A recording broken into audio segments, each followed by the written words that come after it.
Nodirani o'ynagan. o'ynagan. Bu juda chiroyli chiqqan postanovka. Endi buni postanovka qilib teatrlarda o'ynalmagan, lekin muzikalniy bo'lib turib chiqqani mana shu orkestrda Donakam butun nimalarini qilgan.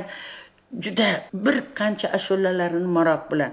Men shu ashulalarimni hozir o'rgangan shu ashulalarni o'zimni shogirdlarimga, o'quvchilarimga o'rgatyapman. Demak, shular ham shuni sevib aytayapti. Shularga bitta tokayni hozir menimcha xalqqa yaqqani uchun, san'atkorga yaqqani uchun qancha san'atkor aytadi. Teatralniy institutda eng birinchi o'rgatish ashulasi o'shandan boshlanadi. Chunki o'sha uyg'otadi-da o'quvchida ham, studentda ham shu ashula aytish qobiliyati, yurak, mehr, shu ashulalarga borib tegish, shunday shirasi muzika eng katta rol o'ynaydi. She'rni ham yuzaga chiqazadigan muzika bo'ladi. Mana Komil opa, siz aytdingizki, shu qo'shiqni pianino bilan konsertda aytganman deb. Biz bilamizki, pianino Yevropa asbobidir. Lekin shu bilan ijro qilganingizda ham shu qo'shiqni xalqqa manzur qila olibsiz. Buni boisi nimada deb o'ylaysiz? Kompozitorlar yozadi.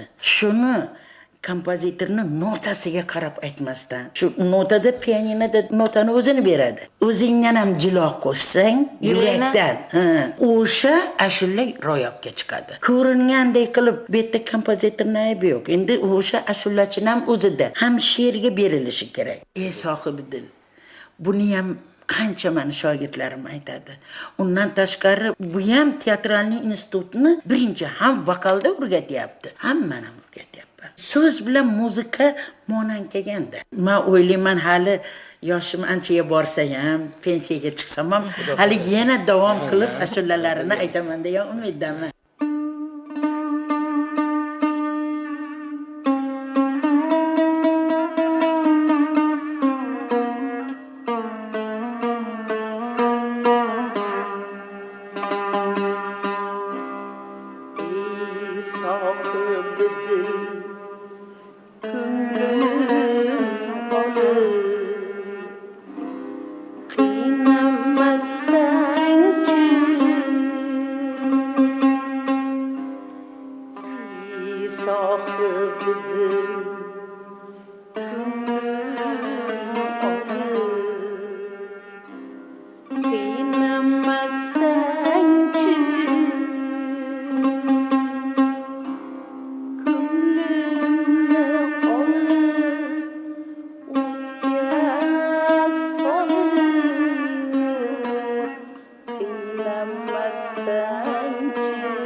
seni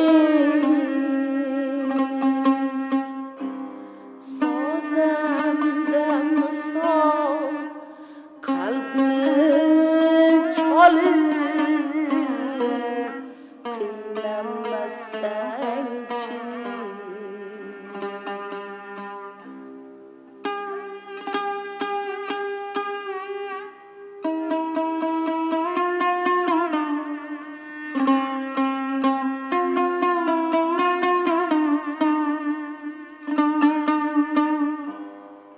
Oynaşma yürek derdi bilen derdmand irsen ketmezmi ahır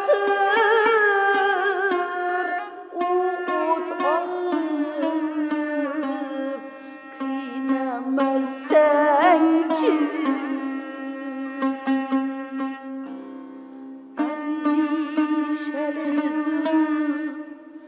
belki kuşun sihri geçirsin oh cancikne canım alıp kıynamasanchi Sulton Hayitboyev sahna asarlari, go'zal qo'shiqlar yaratish bilan birga xalq orkestri uchun ham ajoyib kuylar yaratganlar. Shu kuylardan bahramand bo'lgan O'zbekistonda xizmat ko'rsatgan artist, iste'dodli rubobchi, xushovoz xonanda Tohir Rajabiydir. Sulton akamni men bolaligimdan bilaman desam xato qilmagan bo'laman. Bu deganimki, demak 20-30 yillardir men Sulton akani qo'shiqlarini maroq bilan o'zim tinglab kelganman. Bularni albatta sababi borki, Sulton akani ijodida xalqchillik, mana shu xalqi qalbini topib biladigan ijodlari bor. Shu ijodlardan men foydalanib shu Sulton akadan zavqlanib maroq bilan albatta kuylarini va qo'shiqlarini tinglab eshitib yurardim. Mana taqdir taqozosini o'zimga ham nasib qildi shu asarlarni chalish. O'zlari kelib, Tohirjon bir kuy yozuvdim, shuni chalib bersangiz. Dedilar, men juda xursand bo'lib, albatta darrov o'sha zahoti rozilik berdim. Lirik kuy degan bir rubobga kuy yozib keldilar, chalib ko'rsam juda bir yaxshi bir melodik yo'llari shu xalqqa yaqin tarzda yozilgan ekan, menga juda ma'qul bo'ldi. Albatta men bu yoqqa ozgina bir narsa qo'shgan bo'ldim o'zimcha. Bu kuyni magnit lentasiga yozdik. Mana hozir shunga bir 7-8 yil bo'lgan bo'lsa, televideniya orqali ham o'zimizni mana shu hamkasblarimiz bilan ko'rib, yaxshi baholar berishdi. Men albatta bundan quvonib, xursand bo'lib, yana Sulton akamning ijodlarida ballada degan bir rubob uchun katta bir kuy yozgan edilar. Shu balladani ham men chalgim kelib qolib, ulardan so'ramasdan ham chalib yubordim. Sulton akam buni eshitib albatta xursand bo'ldilar. Endi bu Sulton akamni ijodlariga kelsak, ularning ijodlari albatta serqirra ijod. Meni albatta umidim bor shundan. Albatta Sulton akamga men yana bir istardimki, yana bir rubobgami yoki o'zimizning mana shu o'zbek milliy xalq cho'g'i asboblari orkestridagi sozlarga, g'ijjakkami, changami shulardan bir orkestr uchun katta-katta bir asarlar yozib kelsalar, biz ularni maroq bilan chalsak degan niyatim bor edi. Kelajakda albatta men Sulton akamga katta ijodiy barkamollik tilab qolaman va ularning kuylarini yana bir kutamiz biz.